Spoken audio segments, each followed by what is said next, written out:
Hello everyone, SKD podcast hits आप देख रहे हैं। मैं हूं आपके साथ शालिनी कपूर तिवारी। जियोपॉलिटिकल सिचुएशन पिछले कई दिनों से ऐसी बनी हुई है कि सबकी समझ के बाहर है। डील की बात हर बार अमेरिका करता है। अमेरिका और ईरान के बीच में अब बस समझौता हो गया, ये हम सुनते हैं, लेकिन असल स्थिति क्या है, वास्तविक तस्वीर क्या है, डील की शर्तें क्या है, सब आज के पॉडकास्ट में आप समझ पाएंगे, क्योंकि मेरे साथ हैं मशहूर जियोपॉलिटिकल एनालिस्ट, लेखक, पॉडकास्टर, इतिहासकार अभिजीत चावड़ा सर। पार्ट 1 आपको मैं दिखा रही हूँ, पार्ट 2 की बहुत जल्द बारी होगी। लेकिन चैनल सब्सक्राइब नहीं किया है तो पहले वो कर लीजिए और चलिए अब एंजॉय कीजिए इस पॉडकास्ट का पार्ट 1।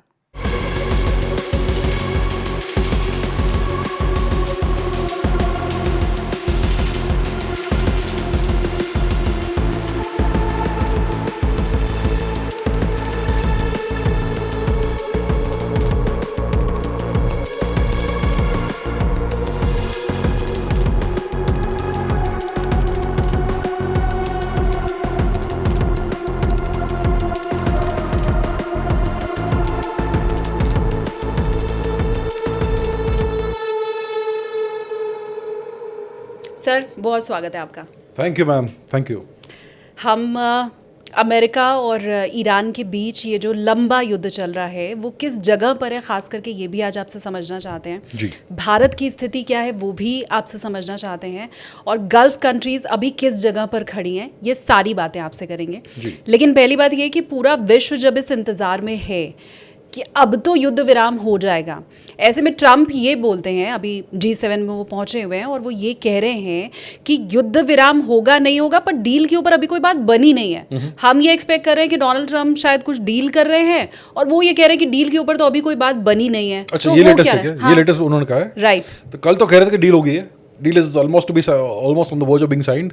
तो क्या हुआ है हम जानते नहीं है क्या हुआ है। ट्रम्प हर दिन 5 अलग अलग चीज़ें बोलते हैं, सुबह को कुछ कहेंगे, शाम को 180 डिग्री यू टर्न लेंगे। So you can't rely on what Trump is saying. हम जानते नहीं है कि एक्चुअली क्या होने वाला है। देखिए, सिचुएशन ये है कि युद्ध अभी थोड़ा सा ठंडा हो गया है, ठीक है। एक्शन नहीं चल रहा है, अभी हॉट एक्शन नहीं चल रहा है, काइनेटिक एक्शन नहीं चल रहा है। थोड़ा बहुत यहाँ वहाँ 1-2 चीज़ें हो रही है, बट ओवरऑल मेजर युद्ध नहीं चल रहा है। लेकिन युद्ध हुआ, काफ़ी सारा युद्ध हुआ और अभी ठंडा पड़ा। तो युद्ध का परिणाम क्या था? परिणाम ये था कि Iran achieved a strategic victory. Iran ने इजराइल और यूएस को, उन दोनों के कम्बिनेशन को हरा दिया मिलिट्री पर्सपेक्टिव से, और ईरान के का 1 इंच भी टेरिटरी नहीं गया, और Iran is obviously on top. तो अभी अगर डील होता है तो ईरान चाहेगा कि उनके जितने भी कंडीशन है वो सारे यूएस माने, क्योंकि Iran has achieved a victory and it will not give away something on the negotiating table.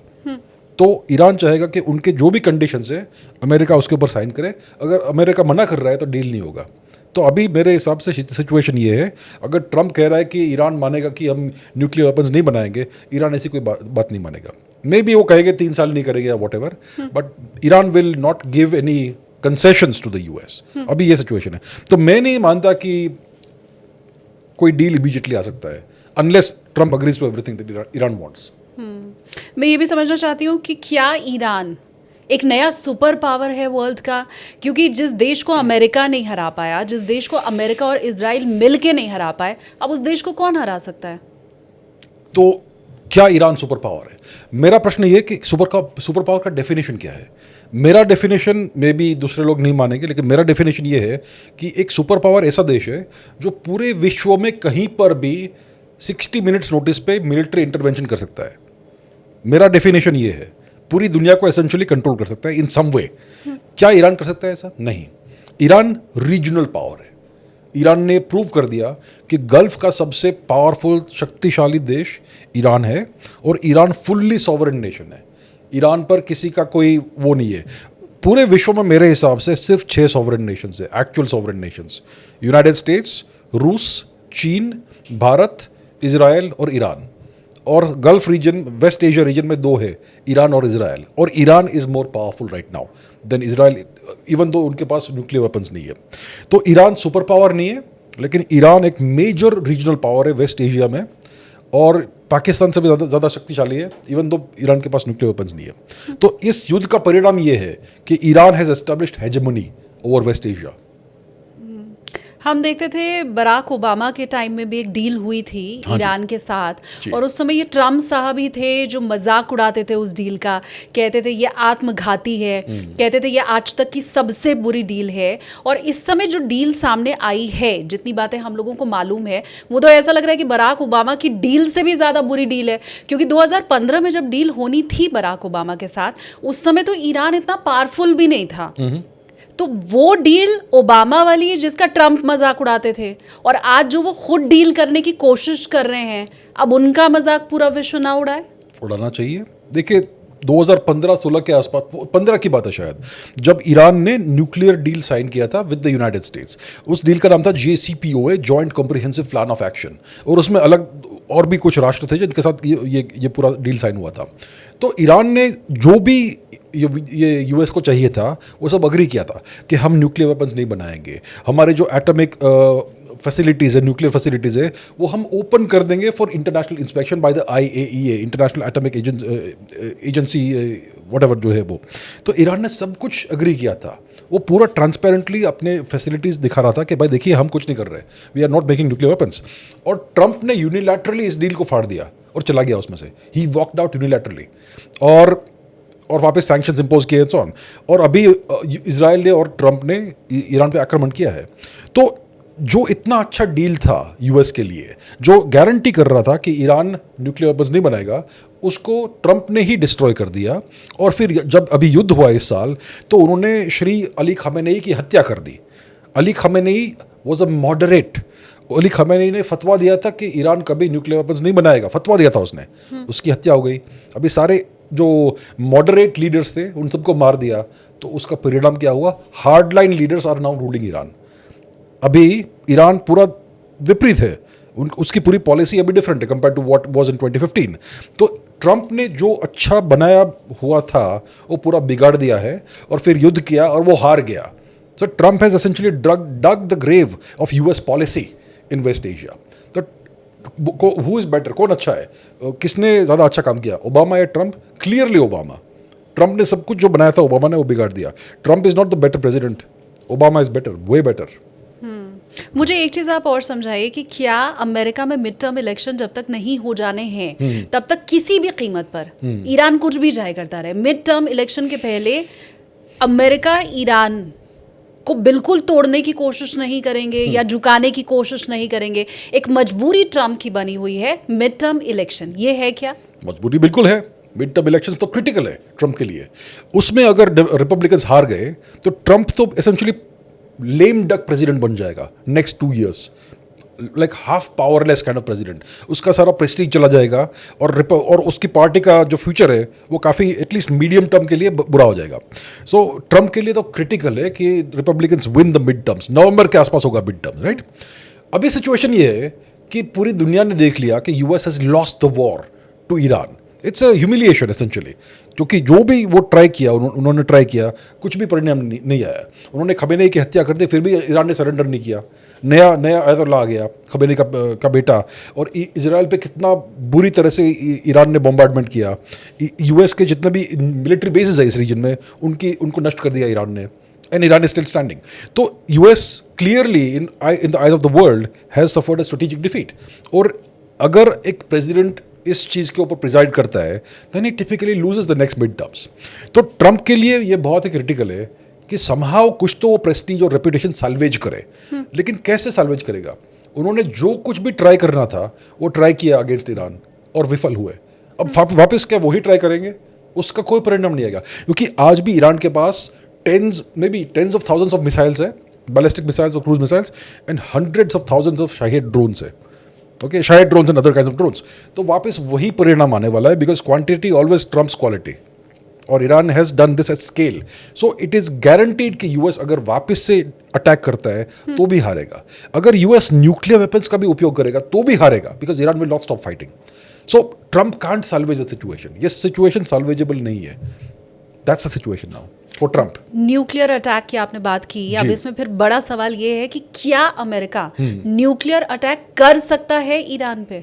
देखिए, ट्रंप कुछ भी कर सकता है इफ ही इज डेस्परेट, लेकिन उसका परिणाम कुछ आएगा नहीं जो उनको चाहिए। क्योंकि देखिए क्यों इसका परिणाम नहीं आएगा। यूएस ने जब जापान के ऊपर 2 न्यूक्लियर टेस्ट्स किए, हिरोशिमा और नागासाकी के ऊपर, जापान के लोगों के ऊपर, तो जापान के जो एम्परर थे श्री हिरोहितो, उन्होंने हाथ ऊपर कर दिए, आई सरेंडर, मैं नहीं चाहता कि मेरे लोग मरे इस तरह।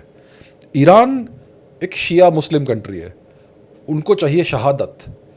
वो कहेंगे कि अगर हमारे ऊपर आप न्यूक्लियर अटैक करते हो तो हम मजलूम बन गए और आप जालिम बन गए, which is what we want, we embrace शहादम करबला। तो ईरान का कल्चर और रिलीजन ये है कि दे एम्ब्रेस शहादत and they are fine with that, उनको कोई तकलीफ नहीं है मरने से। तो अगर उनके ऊपर न्यूक्लियर अटैक भी किया, 3 सिटीज तोड़ दिए फॉर एग्जाम्पल न्यूक्लियर वेपन से, उनको कुछ फर्क नहीं पड़ेगा, they will keep fighting, they will keep fighting, they will keep fighting and they will not lose. तो न्यूक्लियर वेपन से भी यूएस इस युद्ध को जीत नहीं सकता, not possible. That is what they are realising now कि there is no victory in this war, they won't win. Nuclear attack अगर होता है तो ईरान की जनता विद्रोह नहीं कर देगी? ईरान की जनता अपने ही जो नेता हैं उनके खिलाफ सड़कों पर नहीं आएगी? वो उसके बाद भी टिकी रहेगी कि 3 शहरों पर अटैक हो गया, अब हमारे शहर पे भी अटैक करो, वहां फूट की कोई संभावना नहीं है? ये भारत की जनता नहीं है, ये ईरान की जनता है। ईरान का कल्चर अलग है, ईरान का रिलीजन अलग है। देखिए, ऐसा कहा जाता है कि बहुत सारे लोग ईरान में ऐसे हैं जो अयातुल्लाह वाली सरकार नहीं चाहते, वो डेमोक्रेसी चाहते हैं, वो वेस्टर्न वैल्यूज चाहते हैं, ऐसा कहा जाता है। और अलेजिडली बहुत सारे ऐसे लोग बड़े बड़े शहरों में होते हैं, for example Tehran, Mashhad, etcetera etcetera etcetera. अभी ये युद्ध हुआ, उसके बाद क्या हुआ, यूएस ने उन्हीं शहरों पर बॉम्बार्डमेंट किया। So the people rallied around the flag, they had no choice. Okay, US ने उन्हीं के ऊपर आक्रमण किया, उन्हीं के ऊपर बॉम्बार्डमेंट किया, उन्हीं की बच्चियां मार दी। ओके, तो the people are now firmly with the government of Iran. अगर यूएस न्यूक्लियर वेपन्स यूज करता है, the people will be even more in favour of Iran because the शैतान बुजुर्ग इज किलिंग ईरानियंस। तो ईरान के लोग नहीं कहेंगे कि please surrender, they will rather die than surrender. वो कल्चरल डिफरेंस है जो हम समझ नहीं पाते, क्योंकि हमारा कल्चर ऐसा नहीं है। हम तो कहेंगे नहीं नहीं नहीं नहीं, छोड़ दो, हाथ ऊपर कर दो, हम हार गए। वो नहीं हारेंगे, दे विल नॉट। ईरान में अभी क्या चल रहा है, अगर मैं वो थोड़ा आपसे समझना चाहूँ, क्योंकि कुछ दिन पहले हमने देखा कि इंडियन मीडिया ने खबर चलाई जिसमें दिखाया गया कि ईरान में तो ईएमआई पर लोग रोटी खा रहे हैं। फिर हमने देखा ईरान की जो एम्बेसी थी उसकी तरफ से खंडन किया गया उस खबर का। मैंने ईरान के एक जर्नलिस्ट हैं, उनका ऑनलाइन जब इंटरव्यू किया था वॉर शुरू होने के समय, तो उस समय उन्होंने कहा था यहाँ तो जश्न का माहौल है, लोग सड़कों पर रात में निकल जाते हैं। अमेरिका अगर कहता है हम अटैक करेंगे तो उसी जगह इकट्ठा खड़े हो जाते हैं कि आओ करो अटैक, मारो हमें। तो क्या वहां अंदर क्या चलता है, कुछ उसकी खबर आप तक है? जी, मेरे पास कोई खबर नहीं है, एंड आई डोंट क्लेम कि मेरे पास फॉल्स खबर है। देखिए, भारत की जो मीडिया है, एक प्रॉब्लम है भारत की मीडिया में, वो वेस्टर्न न्यूज़ देखते, बीबीसी, सीएनएन जो भी है, और वही रिपोर्ट करेंगे फिर हिंदी में। ओके, उनके पास कोई एक्चुअल खबर नहीं on the ground in Iran. For example कहेंगे कि भाई ईरान में तो अलेजिडली 30,000 लोग को मार दिया गवर्नमेंट ने। मैं पूछूंगा कि भाई आपके पास ये खबर कहाँ से आई? आपके पास रिपोर्टर्स ऑन द ग्राउंड है, आपने वेरीफाई किया? नहीं, बीबीसी में कहा। अरे what kind of journalist are you यार? If you are a self respecting journalist, you should not make claims without corroboration. तो भारत की मीडिया के स्टैंडर्ड्स अनफॉर्चुनेटली बहुत लो है, not all of them but many of them sadly. तो मेरा perspective ये है कि I have no idea what's happening on the ground. मुझे जो ओपन सोर्स मीडिया से दिखता है, मैं 360 डिग्रीज में देखता हूँ कि बीबीसी क्या कह रहा है, सीएनएन क्या कह रहा है, फारस क्या कह रहा है, अलग अलग ईरान के अंदर से क्या लोग कह रहे हैं, ईरान के जो एक्सपैट्रिएट्स है, जो प्रो वेस्ट है, वो बाहर से क्या कह रहे हैं, and then I use my own judgement to actually try and figure out क्या हो रहा है। तो मेरा रीडिंग ये है कि ईरान का जो पब्लिक है, it is not frightened, they are welcoming if the American, if there is more war, आ जाओ हम देख लेंगे। लाइक यू सेड, अगर बॉम्बार्डमेंट हो रहा है तो वहाँ पे आके वो जश्न मनाता है कि आ जाओ, मार दो हमारे को, क्या कर लोगे, what can you do worse than that. तो ईरान का ये है, उनका कल्चर अलग है हमसे। Okay, it is the Shia Islamic culture and they are very happy to embrace शहादत। तो दैट्स वाई ईरान को हरा नहीं सकते। अभी क्या ईरान में ईएमआई पे रोटी खा रहे हैं? I doubt it very much. मुझे नहीं लगता है ऐसी सिचुएशन है। ईएमआई पे तो कोई रोटी नहीं खा रहा वहाँ पे। मैं अगर हॉर्मूज के बारे में समझना चाहूँ और क्लियरली आपसे ये पूछूं कि हॉर्मूज का इंचार्ज कौन है अभी? ईरान है। Okay, I tell you why. Hormuz का जो स्ट्रेट है वो बहुत नैरो, लगभग 40-50 किलोमीटर का चोक पॉइंट है। उसका जो पैसेबल एरिया है वो मे बी 30 किलोमीटर का होगा। ओके, और इसमें दो देशों के टेरिटोरियल वाटर्स आते हैं, नॉर्थ में ईरान, साउथ में ओमान, ओके, लगभग ओमान होना चाहिए, दैट्स इट। सो जो हॉर्मुज, स्ट्रेट ऑफ हॉर्मुज है वो इंटरनेशनल वाटर्स नहीं है अकॉर्डिंग टू इंटरनेशनल लॉ। आधा ईरान का टेरिटोरियल वाटर्स है, आधा ओमान का है। तो अगर यूएस आके कहता है कि हम इसको कंट्रोल करेंगे, you are violating international law first of all, and secondly उनमें वो क्षमता नहीं है कि वो अपने शिप्स भेजकर वहाँ पे ब्लॉकेड करे। ईरान उन शिप्स को पहुँचा देगा to the bottom of the sea. Iran के पास पूरे पूरे पूरे वेपन्स है इसके लिए। सो यूएस क्या कर रहा है कि पहले तो ईरान क्या कर रहा है कि दे आर नाउ सेइंग कि अभी Strait of Hormuz is like Suez canal for us. if Egypt controls Suez Canal, Iran controls Strait of Hormuz. अगर किसी को पास करना है हमें पैसे देने होंगे, because we are being violated right now, our sovereignty is being violated. तो now we will charge money. हम सब जो भी पास करेगा उससे हम पैसे मांगेंगे। अगर आपने पेमेंट नहीं किया तो हम आपको पास क्रॉस करने नहीं देंगे। तो यूएस कह रहा है कि अगर ईरान ऐसा करेगा तो हमें दुख होता है, तो वो लोग बाहर से ब्लॉकेड करेंगे। वो कुछ 50 किलोमीटर दूर रहेंगे या 100 किलोमीटर दूर रहेंगे और वहां से वो ब्लॉकेड करेंगे अमेरिकन्स। तो Iran exactly straight of Hormuz को ब्लॉकेड कर रहा है या फिर सिलेक्टिव ब्लॉकेड कर रहा है, और यूएस दूर से डर के वहां से ब्लॉकेड कर रहा है, और फिर इंडियन शिप्स को शिप्स को शूट कर रहा है जिसमें इंडियंस है। तो डबल ब्लॉकेड चल रहा है अभी। तो ये सिचुएशन है, कॉम्प्लेक्स सिचुएशन है। लेकिन एक्चुअल स्ट्रेट ऑफ हॉर्मुज पे किसका कंट्रोल है? ईरान का है, यूएस का नहीं है, ईरान का है। 28 फरवरी को ये युद्ध शुरू होता है जी। 28 फरवरी के पहले जो तस्वीर थी, मतलब 27 फरवरी को, जी। क्या वही तस्वीर आज भी नहीं है?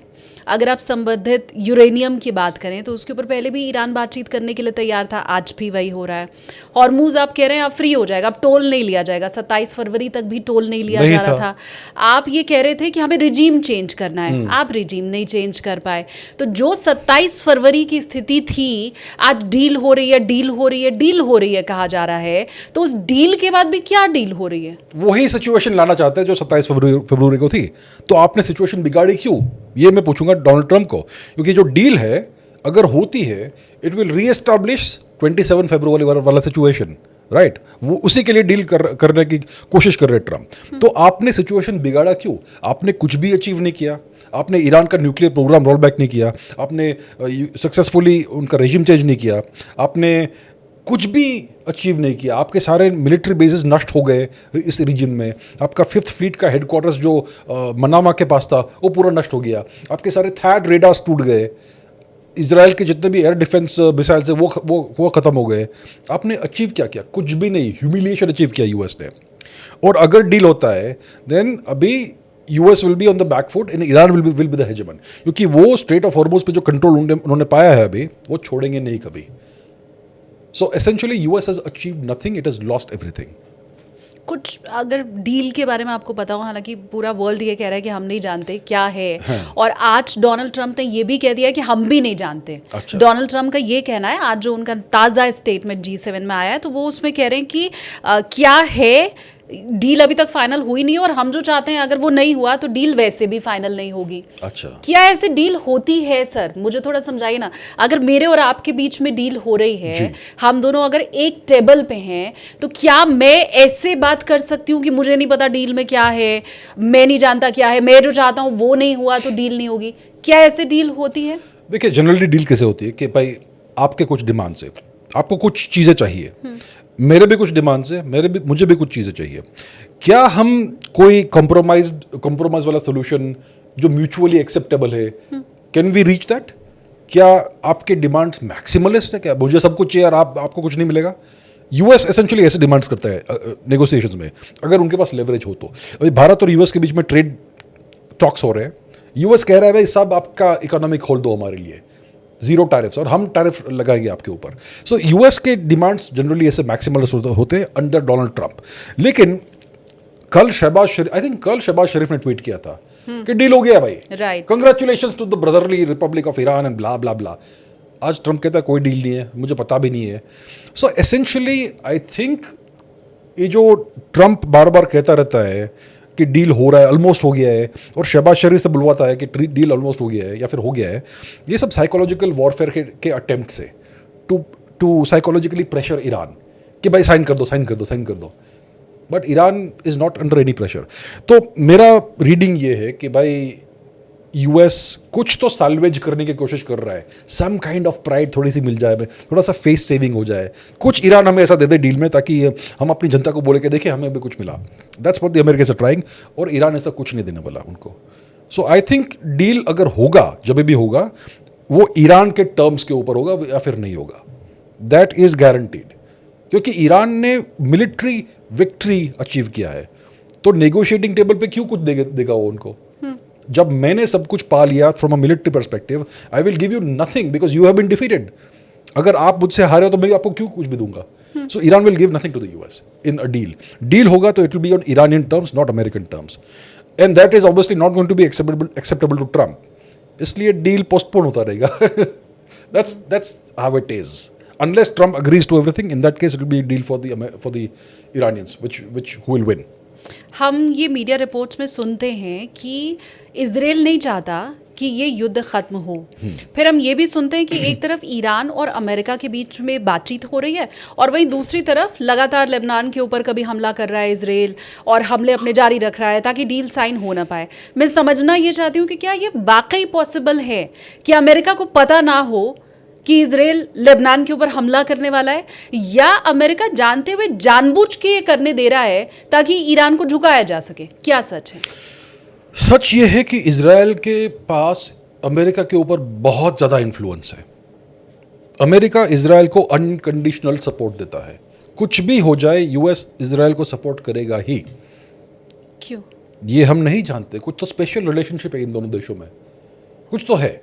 शायद कुछ इन्फॉर्मेशन है डोनाल्ड ट्रंप के बारे में इजराइल के पास, ये एक पॉसिबिलिटी है। शायद कुछ इन्फॉर्मेशन है बहुत सारे अमेरिकन एलिट्स के बारे में इजराइल के पास, ये पॉसिबिलिटी है। एप्स्टीन फाइल क्या बात कर रहे हैं? एप्स्टीनिश इश्यूज परहैप्स, कुछ हो सकता है ऐसा। See, blackmail is a very good leverage in geopolitics, okay? अगर आपके पास कुछ इन्फॉर्मेशन है तो maybe that's a thing. या फिर इजराइल के बहुत सारे जूइश पॉलिटिशियंस है और जूइश लोग हैं जो यूएस में बहुत ही पावरफुल है और बहुत ही रिच है। फॉर एग्जाम्पल, यूएस में 2 पॉलिटिकल पार्टीज है, it's a 2 party system, right? Republicans and Democrats. Both sides of the aisle आपको जूइश लोग मिलेंगे जो बहुत ही पावरफुल पॉलिटिशियंस है यूएस में, बहुत पावरफुल बिजनेस पीपल है जूइश, और वो बहुत सारे पॉलिटिकल कॉजेस को फंड करते हैं। तो overall if you are on the bad side of the Jews, you don't have a political future in the US, okay? So maybe ये भी एक कारण है why Israel has so much influence. Now आपने पूछा कि भाई Israel ये सब कर रहा है लेबनान में, क्या यूएस को पता नहीं है? आई थिंक यूएस को सब पता है, लेकिन यूएस इसके बारे में कुछ नहीं कर सकता, क्योंकि Israel perhaps is completely independent of US influence, perhaps. For example, युद्ध शुरू हुआ 28 फरवरी को, ओके? उसके 2-3 दिन बाद मार्को रूबियो जी, जो US secretary of state foreign minister है, वो मीडिया से इंटरेक्शन कर रहे थे, और मार्को रूबियो ने ऐसा कहा मीडिया में, it is on the record, you can find the video. उन्होंने कहा कि हम जानते थे कि हमें मालूम पड़ गया था कि इजराइल ईरान पर आक्रमण करने वाला था, और हम ये भी जानते हैं कि अगर इजराइल ने ईरान पे आक्रमण किया तो उसके रिस्पॉन्स में ईरान हमारे ऊपर भी आक्रमण करेगा, हमारे जो फोर्सेस है उस रीजन में, इसलिए हमने भी आक्रमण किया। सो एसेंशियली उसने एडमिट किया कि इजराइल ने यूएस को ड्रैग किया into the war against Iran. So Israel is that influential कि it can drag US unwillingly into a war against Iran. तो नाउ क्या इजराइल चाहता है कि ये डील हो जाए और सीजफायर हो जाए? इजराइल ये नहीं चाहता। इजराइल तो चाहता है कि कुछ भी हो जाए, हम रेजिम चेंज करें ईरान में, लेकिन ये पॉसिबल नहीं है, ये अभी बिल्कुल पॉसिबल नहीं है। तो वो फिर ईरान को नीडल कर रहे हैं बाय अटैकिंग लेबनान, क्योंकि लेबनान में एक हिजबुल्ला नाम का ऑर्गेनाइजेशन है जो ईरान का एलाइड ऑर्गेनाइजेशन है। हिजबुल्ला के लोग भी शिया है, तो शिया भाई भाई वाला सिचुएशन है। सो ईरान का एक एलाई है हिजबुल्ला, और उनके ऊपर इजराइल आक्रमण करता रहता है। और लेबनान तो बेसिकली हेल्पलेस कंट्री है, उनके पास इतना कोई एयर डिफेंस सिस्टम नहीं है, कुछ नहीं है, उनको आप मारोगे तो मर जाएंगे वो। सो बेरूत के ऊपर आक्रमण कर रहा है ईरान इजराइल बार and so on, which obviously is going to stall any deal if it is happening, क्योंकि ईरान चाहेगा कि अगर मैं डील साइन करूँ तो गारंटी हो कि Israel will behave itself, and Israel दिखा रहा है कि वी विल नॉट बिहेव। तो ट्रंप भी शायद फ्रस्ट्रेटेड है इस चीज़ से, लेकिन ओवरऑल यूएस डेफिनेटली जानता है कि Israel doesn't want a deal between US and Iran, और यूएस इजराइल को रोक नहीं सकता from doing whatever Israel wants. Netanyahu will do what he wants and Trump cantt stop him. तो अगर ट्रम्प नहीं स्टॉप कर सकते और ये जो डील हुई है या हो रही है उसमें ये बात है कि ईरान चाहता है कि आप मुझे ये गारंटी दीजिए कि मेरे ऊपर हमला नहीं होगा, ये भी एक चीज़ है डील के अंदर। तो अगर आप ये कह ही नहीं सकते ईरान को कि तुम्हारे ऊपर हमला होगा कि नहीं होगा मैं नहीं बचा सकता, तो डील फिर होगी कैसे? ये क्लियरली ईरान बोल रहा है कि मेरे ऊपर हमला नहीं होगा, डील तभी मैं फाइनल करूंगा। और आप ये कह रहे हैं कि इजराइल अगर हमला ईरान के ऊपर करता है तो अमेरिका रोक नहीं सकता। That's why there can be no deal, क्योंकि ये जो युद्ध हुआ है it was a joint US और इजराइल का आक्रमण जॉइंटली ऑन ईरान। तो मतलब ईरान के ऊपर दो अग्रेसर्स थे, एक नहीं था, इजराइल भी था यूएस भी था। तो अगर कोई डील होगा तो उसमें ऑब्वियसली गारंटी होनी चाहिए कि भाई दोनों अग्रेशन नहीं करेंगे अभी, और इजराइल तो ये गारंटी देगा नहीं, राइट? और यूएस के not speak on behalf of Israel कि हम साइन कर रहे कि इजराइल नहीं करेगा ऐसा, क्योंकि इजराइल मानने नहीं वाला यूएस की। तो इसलिए भी डील डिफिकल्ट है, क्योंकि Israel is not going to accept any deal that this American sign, right? तो इसलिए भी like you say the deal is difficult. और बेसिकली बात यह है कि अगर किसी ने पेपर के ऊपर साइन कर दिया कि मैं आक्रमण कल नहीं करूंगा, उसका गारंटी क्या है? People can lie. United states ने कितने अग्रीमेंट्स तोड़ दिए हैं? JCPOA साइन हुआ था and Trump withdrew from that. So US अगर कुछ एग्रीमेंट साइन करता है, वो it is worth only the paper, इसका कोई एक्चुअल वर्थ नहीं है, वैल्यू नहीं है। US will back stab you when it is suitable और कन्वीनियंट फॉर देम। ये हिस्ट्री हमें कहता है। सो ईरान क्या कर रहा है कि डील में कुछ और चाहिए होगा उसको, कि maybe US withdraws militarily from all its positions in West Asia, ऐसा कुछ डिमांड करेगा ईरान। वो ऐसा डिमांड नहीं करेगा कि आप गारंटी दो, गारंटीज आर वर्थलेस। वो कहेगा कि withdraw from all your military bases in the region, वो एक्चुअल गारंटी हो गया, क्योंकि अभी यूएस ट्रूप्स नहीं रहे वहाँ पे। सो उस प्रकार के डिमांड्स करेगा ईरान जो यूएस को मंजूर नहीं होंगे, और यूएस ऐसे डिमांड्स करेगा ईरान को जो ईरान को मंजूर नहीं होगा, क्योंकि ईरान ने विक्ट्री पाई है। तो मुझे लगता है it is very hard for a deal to happen right now, unless it is completely on Iran's terms, लेकिन उसमें इजराइल का कोई गारंटी नहीं है। So I don't see what kind of deal can actually happen. एक मैंने comedian को सुना था, उनकी तरफ से कहा गया था कि इजराइल को एच से प्रॉब्लम है। एच से उनका ये कहना था कि हिजबुल्ला, हूथी, हमास, ह्यूमैनिटी, इन सब से दिक्कत है इजराइल को। अच्छा, मैं चाहती हूँ अगर आप समझाएं। Hamas, Hezbollah, Houthi, humanity. मैं ह्यूमैनिटी के बारे में तो मैं नहीं जानता, लेकिन हमास से ऑब्वियसली इजराइल को प्रॉब्लम है। अक्टूबर 2023 में जो हमास ने टेररिस्ट अटैक किया इजराइल के ऊपर, बहुत भयानक था। They killed civilians, hundreds of civilians. महिलाओं के साथ क्या व्यवहार किया हम जानते हैं। So Hamas are a bunch of animals, और अगर इजराइल उनके ऊपर आक्रमण करता है तो मुझे कोई तकलीफ नहीं है। I don't support terrorism. Hamas terrorist organisation है, नो क्वेश्चन। हिजबुल्लाह क्या है? टेररिस्ट ऑर्गेनाइजेशन है। Some would say terrorist, some would say something else, लेकिन इजराइल को हम हिजबुल्लाह से भी तकलीफ है, राइट? हुतीज़ भी ईरान के एलाइज है, और इजराइल ने उनके ऊपर भी एक्शन किया है इन द पास्ट। सो हुतीज़ से भी उनको तकलीफ है, ऑफ कोर्स, यस। ह्यूमैनिटी का no comments about the humanity part. और भी एच है, I can think of a little more H, some more H term somewhere. आप क्योंकि इतिहास की बात भी करते हैं, अगर आप इतिहास के पन्ने टटोल के मुझे बताएं कि आज तक कभी भी इतिहास में ऐसी कोई डील हुई है जिस युद्ध में 3 पार्टी हों और डील करते समय एक पार्टी को ही अलग रखा जाए। इस युद्ध में 3 पार्टी हैं, ईरान, इजराइल, अमेरिका, और अब जब डील हो रही है तो जिस पार्टी के चलते युद्ध शुरू हुआ इजराइल, उसको डील से अलग रखा गया है। कभी इतिहास में ऐसा पहले हुआ है? मुझे ऐसा कोई डील याद नहीं है, या फिर ऐसा कोई इंसिडेंट याद नहीं है जिसमें अगर 3 जगह से 3 पार्टिसिपेंट्स युद्ध में थे तो दोनों ही डील, सिर्फ दो ने ही डील किया। I can't think of any such examples. या so that's highly unusual and it doesn't work like that. ऐसा चलता नहीं है। अगर आपको डील करनी है तो सारे के सारे participants have to be there and they have to agree on something. उसके बिना डील पॉसिबल नहीं होती है। I don't think so. Deal हो गई, मान लीजिए डील हो जी। गई और ये तो डील हो रही है 60 डेज के लिए कि हम 60 दिन के लिए युद्ध को रोकेंगे, लेकिन हम मान लेते हैं डील हमेशा के लिए हो गई। अगर इस बार युद्ध में इजराइल अमेरिका को घसीट सकता है, अमेरिका का ये कहना था मैं तो नहीं चाहता था पर इजराइल ने बोला तो मैं युद्ध में कूद गया, तो जो इजराइल एक बार अमेरिका को घसीट सकता है वो युद्ध विराम होने के बाद क्या दोबारा अमेरिका को अब नहीं घसीट पाएगा? करना चाहेगा वो परहैप्स, लेकिन किस प्रकार से करेगा ये? क्या वो फिर से ईरान के ऊपर आक्रमण करेगा इजराइल? वो जानते हैं उसका परिणाम क्या होता है। स्काई में हर जगह मिसाइल गिर रहे हैं। वो तो नहीं चाहेगा ऐसा। आधा तेल अवीव दस्त हो गया, हमने देखा लाइव, मिसाइल्स गिर रहे, पूरा तेल अवीव में हर जगह नेबरहुड्स पूरे रबल हो गए थे। तो वो इजराइल जानता है कि अगर हम वापस ईरान के ऊपर आक्रमण करेंगे फिर से वही परिणाम होगा, बहुत ज़ोर से बम्बार्डमेंट होगा इजराइल के ऊपर, और शायद फिर हमारी पब्लिक हमें सपोर्ट नहीं करे, राइट? तो ये तो कर नहीं सकता इजराइल। तो फिर किस प्रकार से यूएस को घसीट पाएगा वो इन अ न्यू वॉर? वो मुझे भी समझ नहीं रहा किस प्रकार से करेगा। Israel is out of options now. उनके पास अभी इंटरसेप्टर मिसाइल भी बहुत कम हो गए हैं। उनके पास जो आयरन डोम मिसाइल्स होते हैं, जो बैलिस्टिक मिसाइल्स और क्रूज मिसाइल्स को इंटरसेप्ट करते हैं, उनके मोस्टली खत्म हो गए हैं, बिकॉज ईरान के पास इतने मिसाइल्स है कि वो सब खत्म हो गया। So Israel is also not able to defend itself properly अभी, और वो जानते हैं कि if we hit Iran, Iran will hit us very hard, like 10 times harder. तो ये उनके फेवर में नहीं है। तो अभी इजराइल के पास ऑप्शंस नहीं है to drag US back into a war, नहीं है।